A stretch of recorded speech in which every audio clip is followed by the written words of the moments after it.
नमस्कार मित्रों, मैं रीता सरकार कहानियाँ सुनाती हूँ।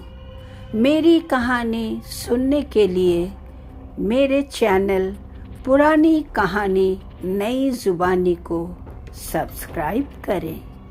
आज की प्रस्तुति रात 2 बजे पुलिस स्टेशन में आया फोन। रात के ठीक 2:03 हुए थे। शहर के पुराने हिस्से में बने छोटे से पुलिस स्टेशन में उस वक्त सिर्फ 3 लोग मौजूद थे।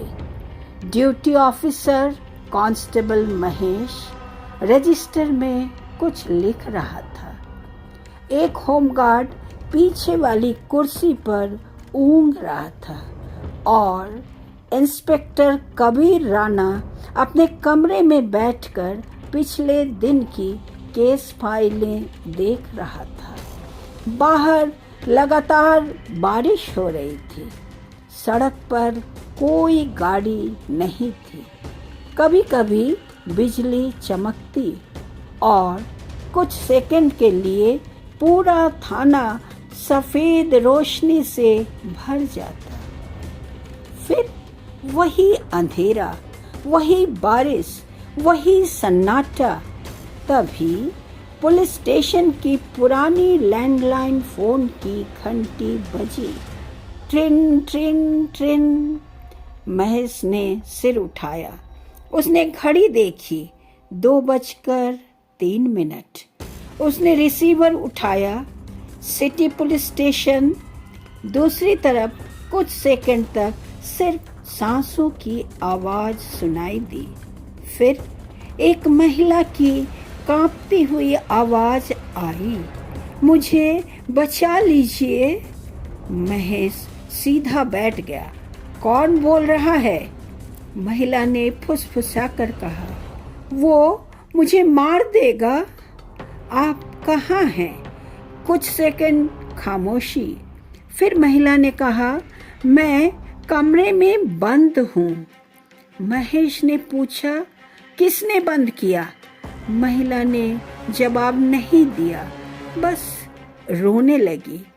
महेश ने कहा, मैडम शांत रहिए, अपना नाम बताइए। इस बार दूसरी तरफ से जो आवाज आई उसने महेश के हाथ ठंडे कर दिए।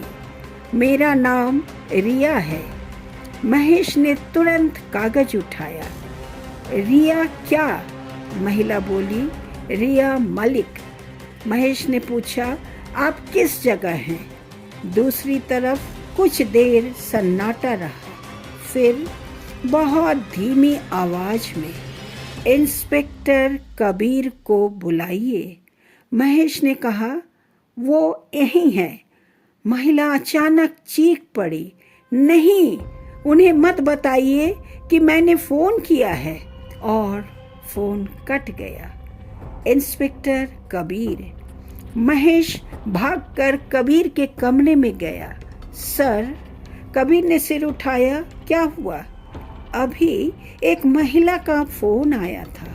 कहाँ से? पता नहीं। क्या चाहती थी? कह रही थी उसे किसी ने कमरे में बंद कर रखा है। कबीर तुरंत खड़ा हो गया। नाम?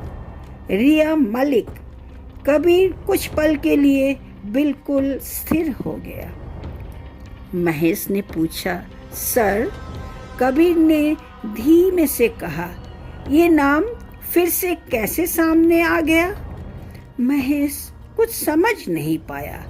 कबीर ने अपनी मेज की दराज खोली। उसमें से एक पुरानी केस फाइल निकाली। फाइल पर लिखा था, रिया मलिक, गुमशुदगी मामला, तारीख 14 अगस्त 2021। कबीर ने घड़ी देखी। आज की तारीख थी 14 अगस्त 2026। ठीक 5 साल पहले। 5 साल पहले रिया मलिक 24 साल की थी। एक निजी कंपनी में अकाउंटेंट। 14 अगस्त 2021 की रात वह अपने ऑफिस से निकली। सीसीटीवी में वह पार्किंग से अपनी कार निकालती दिखाई दी। उसके बाद वह गायब हो गई। उसकी कार शहर के बाहर एक पुराने फार्म हाउस के पास मिली।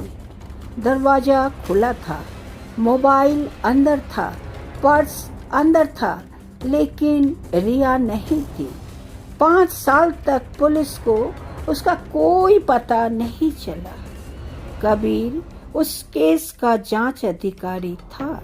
उसने महीनों तक तलाश की थी, लेकिन मामला आखिरकार ठंडा पड़ गया और रिया लापता ही रही। वही आवाज।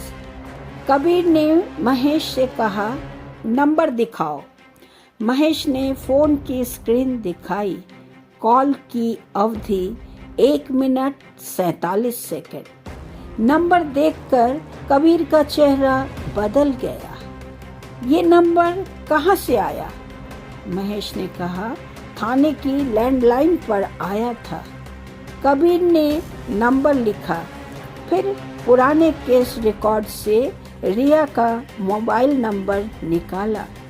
दोनों नंबरों में सिर्फ एक अंतर था, आखिरी अंक। कबीर ने कहा, रिया का नंबर 482 था। महेश बोला, और ये? कबीर ने जवाब दिया, 483। महेश ने पूछा, क्या ये उसके परिवार का नंबर है? कबीर ने सिर हिलाया, नहीं। फिर? कबीर ने कहा, ये नंबर 5 साल पहले बंद हो चुका था। दूसरा फोन। ठीक 2:17 पर फोन फिर बजा। इस बार कबीर ने खुद उठाया। हेलो। कुछ सेकंड कोई जवाब नहीं। फिर वही महिला, आप कबीर हैं? हाँ। आपने मुझे ढूंढना बंद क्यों कर दिया? कबीर की सांस रुक गई। रिया? हाँ। तुम कहाँ हो? मुझे नहीं पता। तुम्हें किसने बंद किया है? महिला ने धीमे से कहा, जिस आदमी ने मुझे 5 साल पहले मारा था। कबीर ने पूछा, तुम्हें मारा था? हाँ। लेकिन तुम जिंदा हो? महिला चुप रही, फिर बोली, आपने मेरी लाश देखी थी? कबीर की आंखें फैल गई। क्या?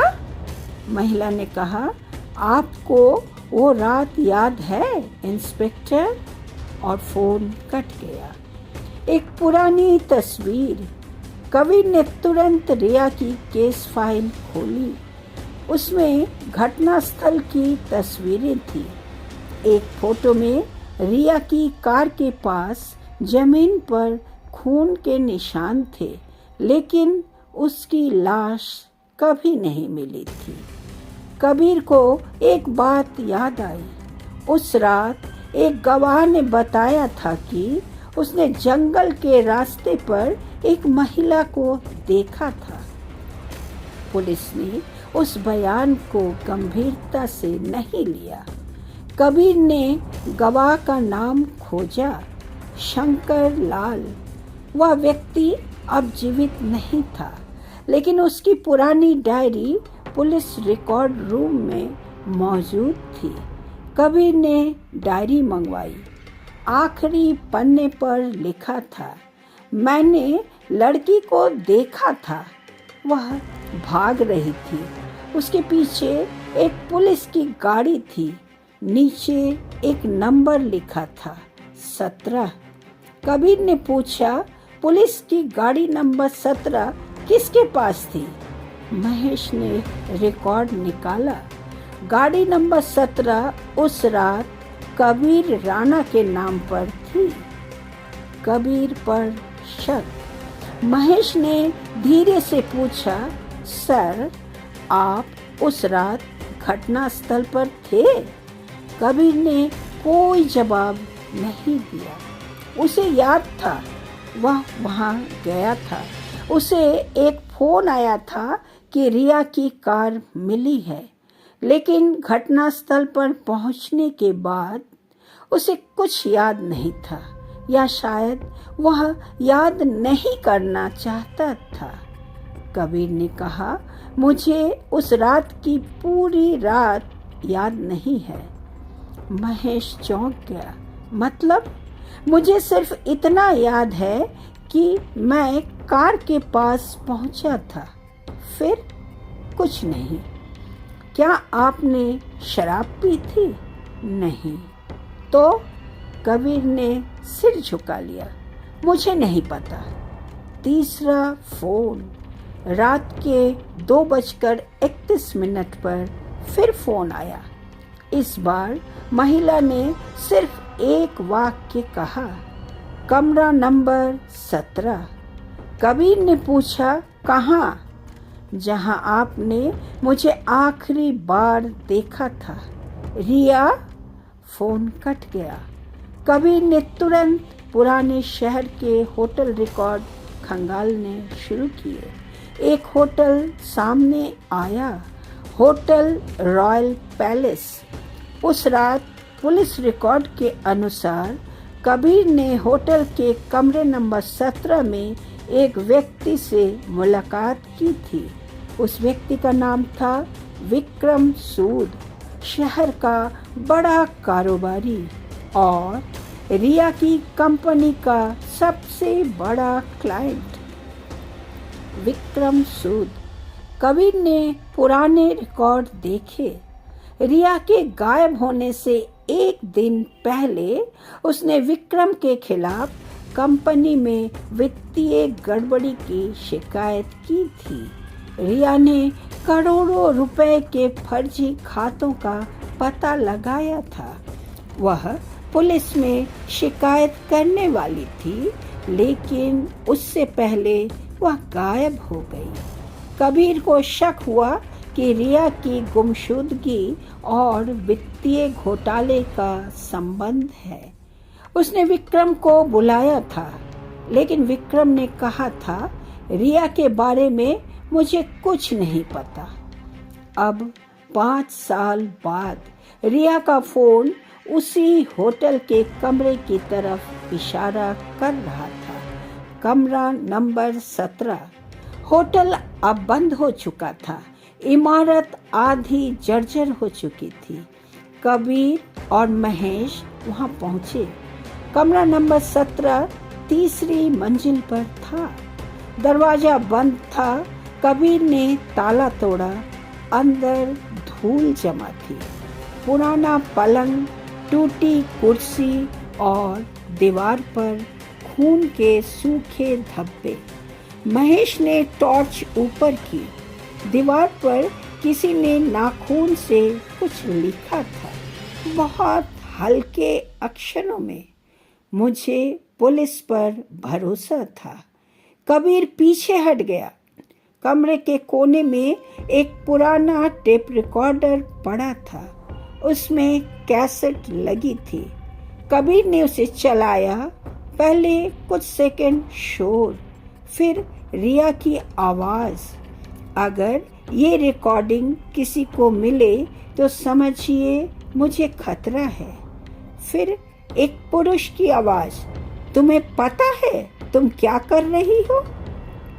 रिया, मैं सच सामने लाऊंगी।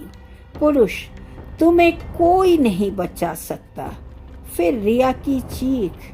रिकॉर्डिंग बंद। आवाज किसकी थी? कबीर ने ऑडियो को पुलिस फॉरेंसिक लैब भेजा। कुछ घंटों बाद रिपोर्ट आई। आवाज का मिलान किया गया। रिपोर्ट में लिखा था, आवाज विक्रम सूद से मेल खाती है। कबीर ने तुरंत विक्रम के घर छापा मारने का आदेश दिया, लेकिन विक्रम वहां नहीं था। उसकी पत्नी ने कहा, वो 5 साल पहले से विदेश में है।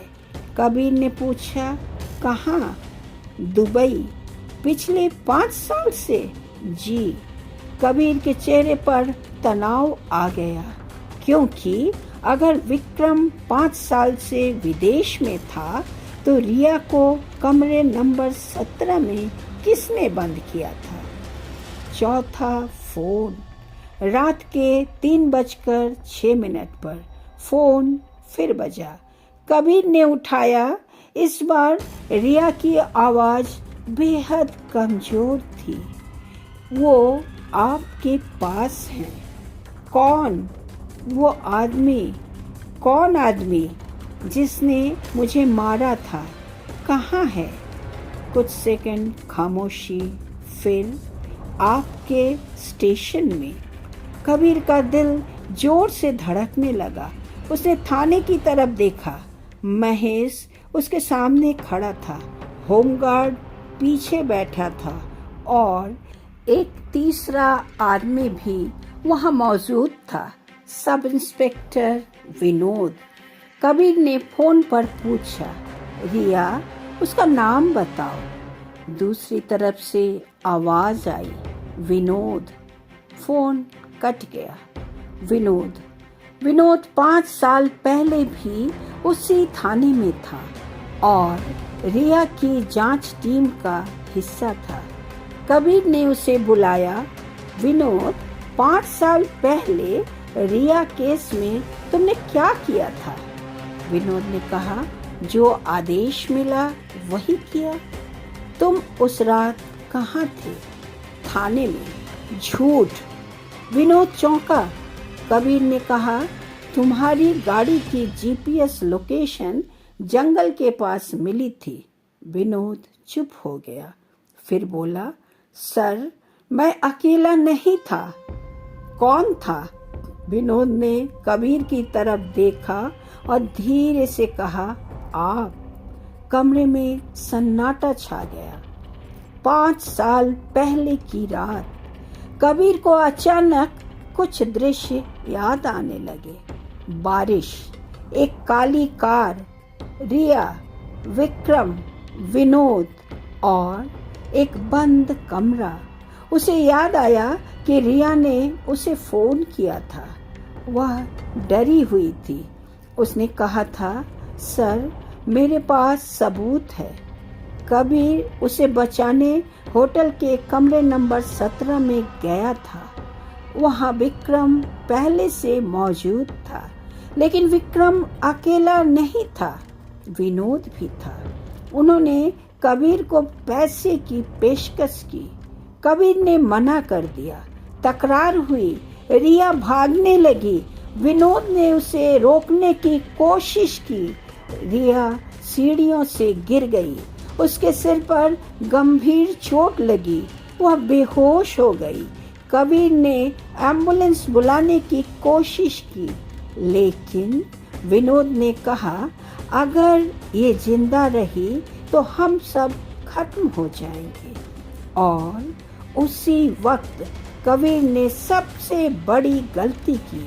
उसने पुलिस को तुरंत सूचना देने के बजाय रिया को जंगल में ले जाने दिया। क्या रिया मर गई थी? कबीर को लगा था कि रिया मर चुकी है, लेकिन वह मरी नहीं थी। उसे एक पुराने गोदाम में छिपा दिया गया था। विनोद और विक्रम ने उसके फोन और सामान को दूसरी जगह फेंक दिया और कहानी बनाई कि रिया कहीं चली गई। लेकिन उसी रात एक और आदमी वहां पहुंचा। वह था डॉक्टर समीर खान, विक्रम के अवैध कारोबार में शामिल एक डॉक्टर। उसने रिया की जान बचाई, लेकिन उसे गंभीर सिर की चोट लगी थी। रिया कई महीनों तक कोमा में रही और जब उसे होश आया, उसकी याददाश्त चली गई थी। 5 साल बाद, कुछ महीने पहले, रिया को अपनी पहचान के छोटे छोटे हिस्से याद आने लगे। उसे पुलिस स्टेशन याद आया। उसे कमरा नंबर 17 याद आया। उसे कबीर याद आया और उसे यह भी याद आया कि उस रात उसने एक कैमरा छिपाया था। कैमरा बरामद हुआ, उसमें पूरी घटना रिकॉर्ड थी। लेकिन रिया ने कैमरा खुद पुलिस को नहीं दिया, क्योंकि उसे डर था कि पुलिस में कोई अभी भी विक्रम के साथ है।